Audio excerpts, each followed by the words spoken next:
Bonjour à tous et à toutes, j'espère que vous allez bien, je suis content de vous retrouver. Souvenez-vous que les conseils que je vous donne aujourd'hui doivent être adaptés à votre condition et ils ne remplacent pas ceux d'un professionnel de la santé et encore moins une évaluation d'un professionnel de la santé. Vous allez trouver plusieurs des conseils que je vous donne aujourd'hui dans mon livre Va prendre l'air, tout sur le pouvoir exceptionnel de la respiration et aussi mon livre Lève-toi et marche que vous allez trouver ici partout au Canada et aussi de l'autre côté de l'Atlantique et je vais vous mettre le lien dans la description de la vidéo lorsqu'elle sera en rediffusion pour que vous puissiez trouver mes livres facilement. Les symptômes que vous aurez, et là vous allez peut-être vous reconnaître, vous allez avoir des douleurs aux membres inférieurs et souvent les douleurs, vous allez les ressentir aux plus gros muscles, par exemple les muscles de la cuisse. Alors il y a ces symptômes-là.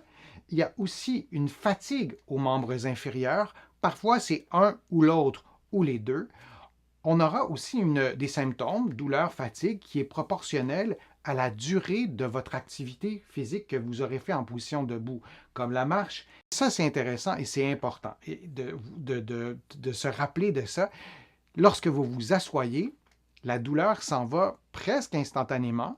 Et là, la durée de soulagement varie d'une personne à l'autre, mais elle est relativement stable, la même pour une même personne. Donc, mes patients vont me dire, je m'assois pendant 3 minutes, 5 minutes, peu importe, 10 minutes, et je peux reprendre la marche ou l'activité que je faisais de la même façon, et la douleur, l'inconfort va se représenter exactement après la même durée de marche. Alors, c'est très spécifique à la maladie artérielle périphérique. Et lorsqu'on a ça, on n'a pas un petit problème avec un muscle qui est trop faible. On a un problème avec nos artères. Et lorsqu'on a un problème avec nos artères, on veut être suivi, on veut en parler à son médecin, on veut s'assurer qu'il n'y ait pas d'autres conséquences à cette maladie artérielle périphérique. Donc, on veut avoir un examen. C'est vraiment très, très important, même si nos symptômes peuvent sembler un peu peut-être banal parce qu'on a mal aux jambes lorsqu'on marche très longtemps. Puis si on ne marche pas souvent très longtemps, ben on se dit ça ne m'incommode pas. Non, c'est peut-être un signe aussi qu'il y a des problèmes importants avec les artères. Les symptômes des maladies cardiovasculaires sont parfois minimisés. Il y a beaucoup de problèmes qui demeurent silencieux jusqu'à ce que quelque chose d'un peu plus grave ou de très grave se produise. Alors parlez-en à votre médecin. Je ne saurais insister suffisamment sur ça. Faire de l'activité physique d'intensité modérée si vous avez une maladie artérielle périphérique et à un niveau de difficulté suffisamment élevé en suivant les recommandations de votre médecin. Si vous avez d'autres problèmes cardiovasculaires, vous avez un diabète, vous avez d'autres problèmes, vous avez de l'arthrite par exemple, vous devrez adapter tout ça.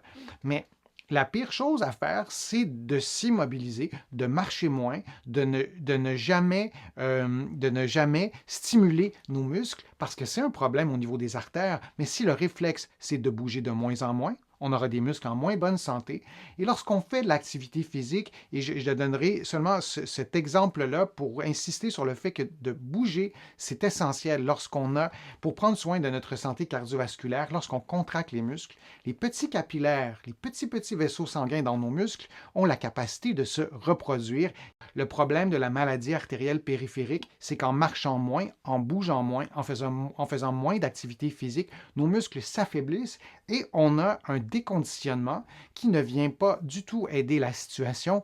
Il y a des exercices que vous pouvez faire aussi à l'horizontale, vous pourriez faire de la natation, vous pourriez faire des exercices au sol. Et là, la maladie artérielle périphérique, dans un contexte d'activité physique, par exemple à l'horizontale, la gravité n'a pas du tout le même effet sur votre sang qui circule dans vos artères que lorsque vous êtes en position debout, où là, il faut un peu combattre un peu l'effet de la gravité. Alors, renforcer et peut-être faire des exercices à l'horizontale pour pouvoir le faire. Je vous remercie de votre attention. J'espère que les conseils que je vous ai donnés vous ont été utiles. J'espère que je vous ai convaincu de prendre soin de votre santé cardiovasculaire.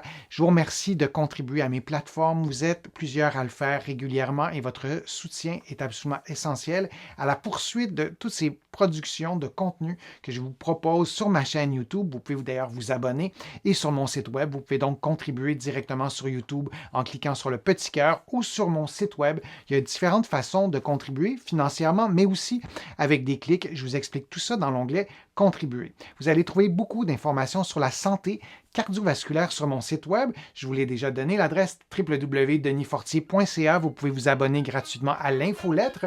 Vous allez trouver beaucoup d'informations dans mes livres que vous pouvez trouver partout au Canada et aussi de l'autre côté de l'Atlantique. Et je vous mets le lien pour trouver mes livres facilement, notamment à la librairie du Québec à Paris. Vous pouvez vous rendre ou vous pouvez commander mes livres sur le web, sur leur site web. Encore une fois, je vous remercie beaucoup et au plaisir de vous revoir pour une prochaine vidéo, pour un prochain direct.